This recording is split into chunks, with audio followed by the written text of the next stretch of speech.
안녕하세요 드림 여러분. 벌써 8월 중순입니다. 건강하게 잘 보내고 계신지요? 저는 지난주에 짤막하게 휴가도 다녀왔고 또 그런 휴가를 보내면서 정말 휴가 같은 책, 피서지 같은 그런 책을 완독을 했습니다. 오늘 그 책을 같이 이야기하려고 하는데요. 그 책의 제목은 까라마조프가 형제들입니다. 표도르 도스토옙스키의 작품인데요. 19세기의 가장 위대한 소설 도스토옙스키의 문학의 정수라고 할 수 있는 책이에요. 그래서 그 까라마조프가 형제들을 통해서 인간을 이야기한 책이 아닐까 싶습니다. 물론 책이 굉장히 좀 두껍긴 하고 하지만 좀 빠르게 읽혀지고요. 그 다음이 어떻게 진행될까 궁금해서 책을 손에 놓지 못했답니다. 작품을 읽고 일단 좋았던 점은 명작을 읽어서 뿌듯하다. 그리고 일명 굉장히 두꺼운 책인데 그 책을 정말 속도감 있게 읽어 나가서 시간 가는 줄 몰랐다. 그리고 왜 고전인지 굉장히 실감을 했다. 또 마지막에는 이게 굉장히 가볍고 재밌고 막 이런 책의 그 주제는 아니지만 에필로그를 통해서 또 감동까지 있는, 그래서 좀 울컥하는 그런 느낌마저 드는 그런 책이었어요. 그래서 그 마지막에 그 이야기 끝을 알고 어떻게 된 이야기구나 라고 끝을 알고 작품 해설을 읽는데, 그 작품 해설가의 말이 굉장히 재밌어서 한번 말씀을 드려보는데, 제목이 뭐냐면 고전하는 연습이라고 해서 첫 번째 뭐냐면 인물들의 이름. 저도 이 책을 읽을 때 처음에 그냥 읽어나가다가 도저히 누가 어떤 인물인지 너무 헷갈리는 거예요.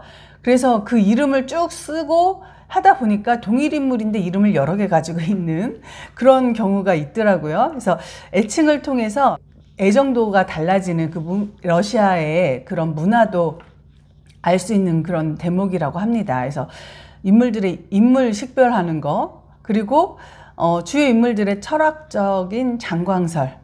이 거대 서사가 끝날 것 같지 않지만 정말 계속되는 그 고난을 해치고 우리 시대의 고전을 읽은 독자에게 존경과 사랑을 전한다 라고 써 있어요. 그래서 굉장히 공감돼서 한번 이야기를 드렸어요. 일단 짤막하게 작가 소개를 하자면, 이 작가는 러시아 모스크바 출생이고 표도르 미하일로비치 도스토옙스키는 모스크바 빈민구제병원의 의사 가정에서 태어났어요. 의사지만 완전 귀족도 아니고 천민도 아닌 좀 어중간한 그런 그 위치였나 봐요. 그래서 가정 형편이 좋지 않았지만 교육에 굉장히 정성인 부모 덕분에 기숙학교에서 수학하면서 문학 작품을 가까이 할 수 있었고, 그 어머니가 1838년 사망한 이듬해에 그 페테르부르크로 가서 공병학교에 입학을 했다고 합니다. 이 시기 동안에 대부분 자유시간 동안에는 독서를 하면서 보냈고요. 그래서 그렇게 지내다가 그 이듬해인 또 1839년 아버지가 자기 영지의 농노에게 살해당하는 일이 발생하는데, 이것이 까라마조프가 형제들 1881년 작품인데요. 이 소설의 중요한 모티브가 된다고 합니다. 그래서 그의 작품은 인간 이해를 위한 노력의 여정을 이야기하는데, 까라마조프가 형제들은 인간 존재에 대한 철학적 물음, 종교적 믿음, 그리고 그 사이의 갈등, 자유의지, 도덕적 책임의 문제 등 여러 심오한 문제들을 고찰하고 있습니다. 넉세 리얼리즘이라고 불리는 독자적인 방법으로 정치적, 사회적으로 복잡화된 인간의 내면을, 그 내면의 심리를 아주 잘 그려낸 근대소설의 가능성을 열고 있는 그런 책이라고 볼 수 있습니다. 그래서 그 도스토옙스키가 그렇게 가정 환경도 부유하지 않았고 잘하면서 그렇게 넉넉한 그런 환경이 아니었대요. 그래서 자기가 할 수 있는 게 소설밖에 없었기 때문에 생계를 위해서 소설을 썼다고 합니다.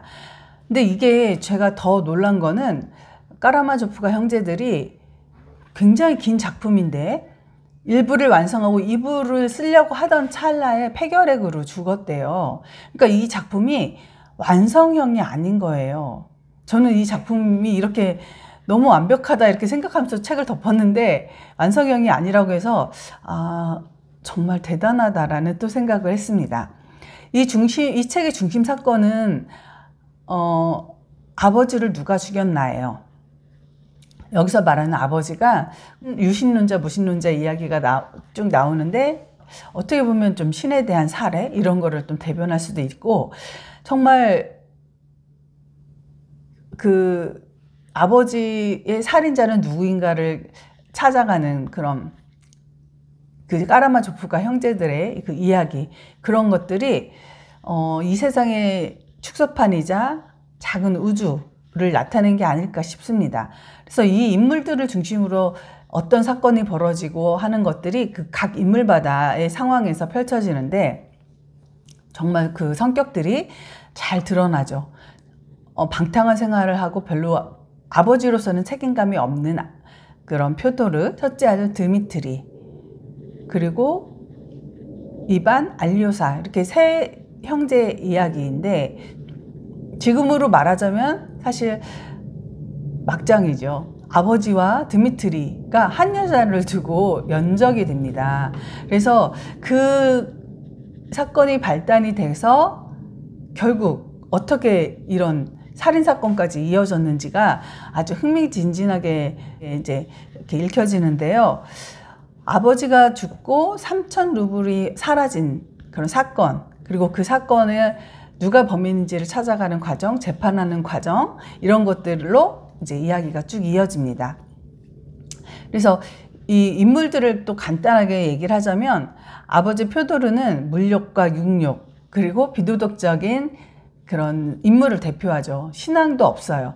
첫째 아들 드미트리는 감정에 굉장히 충실한 사람이고, 둘째 아들 이반은 이성적이에요. 자기가 일찍 깨닫죠. 아버지는 나를 돌보지 않고 내가 알아서 살아야겠다라는 그런 현실을 일찌감치 깨달은 그런 무신론자이자 냉소적인, 그리고 불신이 있는 인물로 나오고요. 셋째 아들 알료사는 여기 이 책에서의 주인공이자 관살자예요. 그래서 어린 나이에 수도사가 되려고 수도원에 들어가지만 결국은 나와서 자기 집 일을 해결하는 그런 사람으로 나옵니다. 그래서 알료사는 신성, 중재자, 약간 냉소적이지만 구원을 상징하고 믿음을 나타내는 그런 인물로 나와요. 그리고 표도르가 또 혼의 자식을 낳게 되는데 그 사람이 스메르자코프예요. 이 사람은 정말 아버지를 아버지라 부르지도 못하고 굉장히 좀 악의에 차 있는 그런 인물이에요. 그래서 이 인물들 말고도 여기 이제 우르센카, 이 여자는 그 시대의 고리대금업자로 나옵니다. 그래서 그 여자가 굉장히 이제 두 남자를 사이에 두고 조금 저울질하는 그런 별로 바람직하지 않은 모습으로 나오지만 굉장히 매력적으로 나오고요. 그래서 그 그루센카로 인해서 드미트리가 이제 그 카테리나라는 약혼자가 있음에도 불구하고 그 약혼자를 버리고 그루센카에게 가기 위해서 그 3천 루블이라는 돈, 그 3천 루블이 그 카테리나한테서 받은 돈인데 그거를 이제 자기 친척들한테 돈을 붙여달라고 부탁한 돈을 드미트리가 쓰게 되면서 그 돈을 구하기 위해서 돌아다니는 드미트리 이야기가 쭉 나와요. 그래서 여기서 과연 누가 아버지를 죽였을까라고 했을 때 가장 용의선상의 1위가 드미트리거든요. 근데 좀 그 책을 쭉 읽다 보면은 정말 과연 누가 죽었을까? 왜냐면은 표도르라는 그 아버지 인물이 굉장히 그 적들이 많은 인물로 나오거든요. 대책 없는 인간으로. 그래서 그런 것들을 따라서 읽어보면 재밌을 것 같아요. 그래서 까라마조프라는 뜻은 타타르어로 검다와 바르다라는 러시아어의 합성어래요. 그래서 검은 칠을 하다라는 의미를 가졌는데 굉장히 부정적인 정신적, 육체적 기질을 가진 까라마조프가 형제들하고 일치하죠. 그래서 위기에 빠진 러시아를 아버지로, 그리고 저항하는 러시아 현재 현재를 아들들로 대변하는 느낌도 있습니다. 그래서 그 당대 러시아 사회의 도덕적 위기를 극적으로 드러내면서 적극적으로 그 구원할 수 있는 방법을 모색하는 그런 책이라고 할 수가 있어요. 근데 여기에서는 그렇게 고통을 수반하는 작가 인식과 타인을 이해하고 사랑하는 그 이야기의 출발점이 되지만, 저는 결코 인간이 인간을 심판해서는 안 된다. 그리고 사랑을 해야 한다라는 이야기가 굉장히 마음에 와닿는 그런 책이었어요. 그래서